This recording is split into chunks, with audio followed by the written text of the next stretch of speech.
এজন্য এক নাম্বার, আমরা তাহাজ্জুদটা মিস করব না।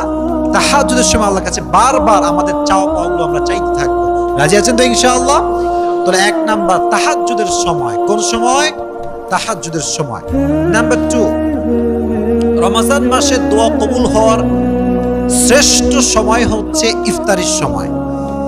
যখন আপনার সামনে আলুর চপ, বেগুনি, পেঁয়াজি, মুড়ি, ছোলা, গুড় সব রাখা আছে, কিন্তু মানুষ খাচ্ছে না, খিদায় শেষ, ক্ষুধার যন্ত্রণা একদম প্রবল হয়ে গিয়েছে, তবুও খাচ্ছে না। কেন? আল্লাহর জন্য খাচ্ছে না। তখন আল্লাহ একটা সফট কর্নার তৈরি হয়, ভালোবাসা তৈরি হয়। আল্লাহ বলে, কিরে খায় না কেন? ফেরেশতা বলে, আল্লাহ তোমার জন্য খাচ্ছে না, তোমার জন্য উপোস আছে, না খেয়ে আছে। তো এটা হচ্ছে একটা মুখ্যম সময়। ইফতারির সামনে রেখে যে বান্দা দোয়া করতে পারে, তার দোয়া আরশে আজিমে গিয়ে নক করে, সুবহানাল্লাহ পড়ে।